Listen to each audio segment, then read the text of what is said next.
Bonjour à toutes et à tous, je suis contente de vous retrouver aujourd'hui pour vous parler d'une nouvelle série d'épisodes consacrée aux oubliés de l'histoire. Et par les oubliés de l'histoire, je veux bien sûr entendre par là les femmes qui ont énormément contribué pour façonner le monde dans lequel on vit et qui, on va pas se le cacher, ont été parfois, allez, n'ayons pas peur des mots, évincées de nos manuels scolaires et même de nos mentalités. Et pour commencer, j'aimerais vous parler d'une femme méconnue, une aventurière à la Indiana Jones ou Sidney Fox selon vos références, mais au lieu de chercher des reliques, cette incroyable femme du 19e siècle est en quête de quelque chose de bien plus rare et bien plus compliqué à trouver, la reconnaissance de ses pairs. En effet, celle dont je vais vous parler évolue dans un monde très masculin de la haute société londonienne du 19e siècle, donc les scientifiques et plus précisément les botanistes. Je vous présente donc Marianne North. Non, par contre rien à voir avec lui vraiment. Alors qui est-elle ? Marianne naît le 24 octobre 1830 de l'union de Jane et Frederick North. Il s'agit d'une famille de propriétaires terriens plutôt à l'aise dans la vie. Son père est membre du Parlement britannique et sa mère fille de baron. L'éducation de Marianne se fait à la maison. Elle a bien essayé d'aller à l'école, mais ce fut un échec. Elle chante, elle danse, apprend le piano, le latin, une vraie petite fille modèle. Mais au fond d'elle, ce qui lui plaît vraiment, c'est la peinture. Elle se construit petit à petit avec la complicité de son père de qui elle est très proche. C'est une jeune fille énergique qui a été élevée dans un monde artistique. Elle développe un caractère indépendant qui ne cadre pas vraiment avec les conventions et traditions de l'Angleterre victorienne. Mais qu'importe, Marianne North continue de s'affirmer aux côtés de son père. Ses parents côtoient des personnalités comme Henry Hunt, Edward Lear ou le directeur des jardins botaniques royaux de Kew, Sir William Hooker. Et justement, la clé de toute cette histoire, ce sont peut-être bien les jardins de Kew qui sont situés au sud-ouest de Londres et qui ne font pas moins de 300 hectares. À l'âge de 26 ans, alors que sa mère est morte depuis presque un an, en lui ayant fait promettre de prendre bien soin de son père, celui-ci lui fait découvrir ces fameux jardins. Elle est émerveillée et complètement hypnotisée par la serre des palmiers. Cette serre est l'une des merveilles de l'ère victorienne, faite de fer et de verre.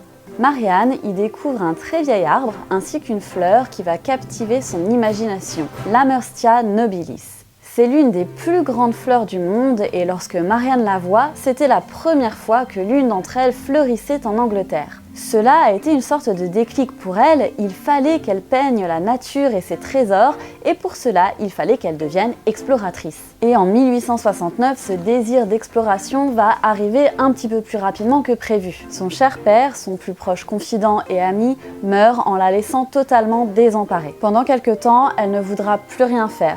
Et puis lorsqu'elle sortira de son deuil plus forte que jamais, elle aura ce désir de conquérir le monde pour s'y faire une place en tant que femme. À presque 40 ans, elle prend donc la décision de vendre sa maison d'enfance à Hastings. Elle a de l'argent, de la volonté, pas la moindre envie de se marier ni de fonder une famille, c'est décidé, elle va partir peindre le monde. Elle commence par l'Amérique. Les chutes du Niagara, les séquoias géants, toujours en mouvement, elle visite une douzaine de pays en 6 ans. Et en tout, c'est-à-dire entre 1871 et 1885, Marianne North visite 17 pays sur 6 continents en seulement 14 ans. Et tout cela, toujours toute seule.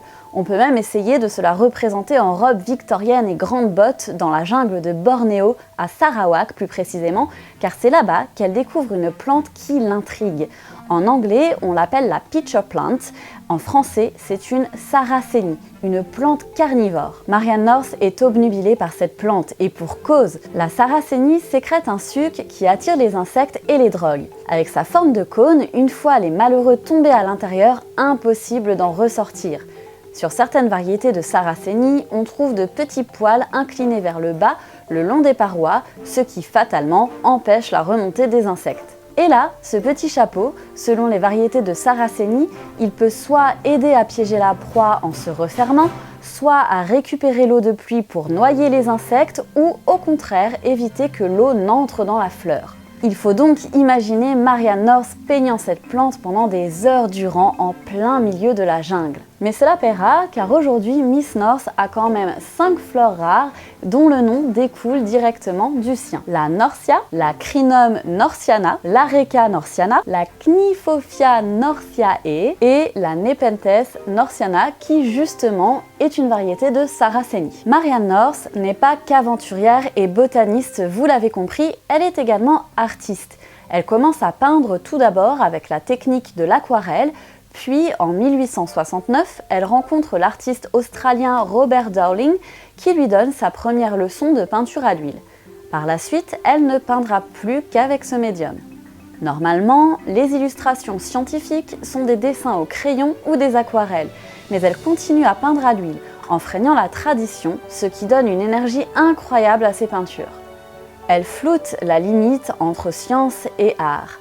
Elle replace la plante dans son contexte avec les animaux, insectes, paysages qui composent son environnement, ce qui est à l'opposé de ce que font ses confrères botanistes, puisqu'ils arrachent bien la plante pour ensuite la reproduire sur une feuille à fond blanc, seule.